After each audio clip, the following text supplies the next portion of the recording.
TKW wajib jaga hati, jaga pikiran, jaga uang gaji kita.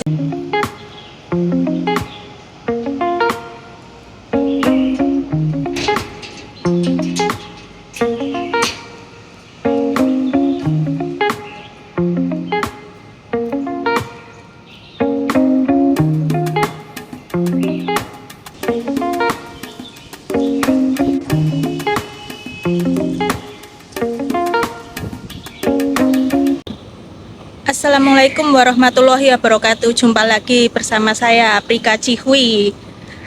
Kali ini saya itu cuma mau membahas tentang mbak-mbak yang kena tipu oleh gangrangan, oleh buaya-buaya darat. Kenapa sih mereka bisa kena tipu kayak gitu? Mungkin karena bukan otak mereka itu udah tidak berpikiran jernih, tapi otak dia itu udah dipengaruhi sama hati. Kalau hati dia udah baper, udah tergila-gila, udah cinta berat sama itu laki-laki, itu gangrangan, hati dia itu akan lebih mendominasi dari otak. Karena apa? Kalau otak dia itu masih jernih, mbak itu akan berpikir dengan secara jernih pula. Berpikir secara jernihnya gini, oh iya, sayang capek kerja, dia cuma bilang cinta, tuh cuma ngasih janji-janji mau nikah, mau ini, mau itu, hidup bahagia, kita bisa ngasih dia uang. Yang parahnya itu bukan 1 juta, 2 juta, sampai puluhan juta dia kasih. Lah untuk apa? Cuma dikasih omongan cinta, dikasih rayu-rayuan gombal. Dia bisa tergiur dengan itu. Kerja keras dia yang 1 bulan dia kasih sama itu cowok. Aku gak habis pikir ya, kenapa ada yang sesama TKW kayak kita ini bisa kayak gitu.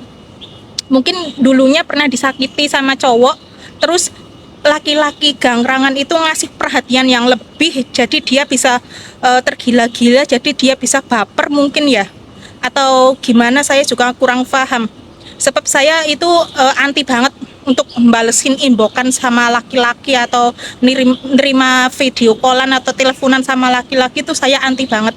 Walaupun mereka pada inbox, pada apa, saya itu nggak pernah buka, langsung saya hapus. Saya takutnya kalau hati saya juga tergoda kayak gitu, otak saya bisa linglung ntar karena cinta lagi. Karena dulu saya pernah sih, tapi bukan karena dia tidak minta uang, dia cuma menyuruh saya pulang nikah. Ya sampai di rumah pikiran saya kebuka lagi, jadi saya batalin semuanya itu, saya balik lagi ke sini. Dan dari pengalaman itu saya anti banget sama laki-laki yang inbox atau yang apa. Saya cuma ngasih saran sama mbak-mbak yang lainnya, jangan sampai kena tipu kayak gitu. Kita kerja capek, kita kadang dimarahin sama majikan, kita kadang disalahin sama majikan. Apa yang nggak kita lakuin sama majikan itu kadang nyalahin. Kayak tadi ya, saya juga gitu.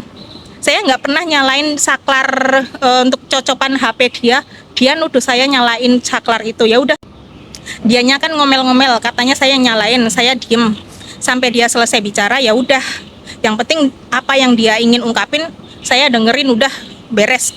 Ini posisi saya lagi di taman belakang rumah majikan saya di situ ya. Ini posisi saya lagi beriput banget ini bawa belanjaan ini.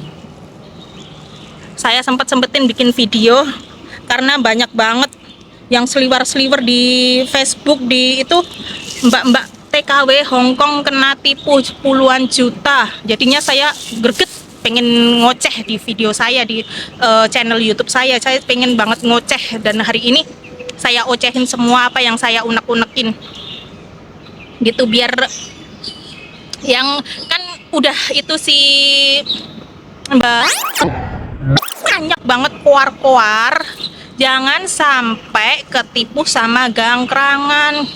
Dia kan koar-koarnya lebih tepat, lebih padat, lebih teliti timbang saya yang cuma ngoceh-ngoceh biasa kayak gini. Kan dia lebih tahu semuanya, kan banyak yang curhat sama dia. Saya kadang dengerin curhatan dari sesama TKW itu greget juga loh, kenapa bisa sampai ketipu sebanyak itu. Terus bagaimana jalan pikiran dia, kenapa bisa? Kadang sama brondong, kita udah usia lebih tua dari brondong itu, kita juga bisa tergoda. Sampai heran loh, kenapa nggak pikiran jernihnya dipakai sebentar aja gitu. Dan setelah kejadian dia kena tipu, baru nangis-nangis gini itu. Lah kalau dia kan emang bener curhat ya, curhat tuh nggak apa-apa sih, timbang dipendem sendiri ntar bisa stres atau gimana. Tapi kalau udah ketipu kayak gitu, nggak mungkin uang kita bisa kembali kan. Jadi saran saya, sebelum kena tipu lebih baik kita waspada, kita hati-hati, jangan sampai kita jadi korban selanjutnya para gangkrangan yang suka nipu dengan modal cinta dan modal paling sering ngasih kabar, udah makan belum sayang, lagi ngapain sayang. Lah kita tergoda dengan kata-kata sayang kayak gitu. Jangan sampai ya kawan-kawan, kita kerja capek di sini, kita yang kena omel majikan, kita yang ngosek WC, kita yang tekanan batin, kita yang kadang tidurnya kurang, yang serba disalahin sama majikan. Jangan sampai uang gaji kita kena tipu sama gangkrangan. Lebih baik kita kirim ke orang tua daripada dikirim sama orang yang nggak jelas kayak gitu, cuma modal cinta. Jangan sampai kawan, kita harus lebih hati-hati. Jangan lupa tinggalkan komentar biar saya lebih semangat untuk bikin konten.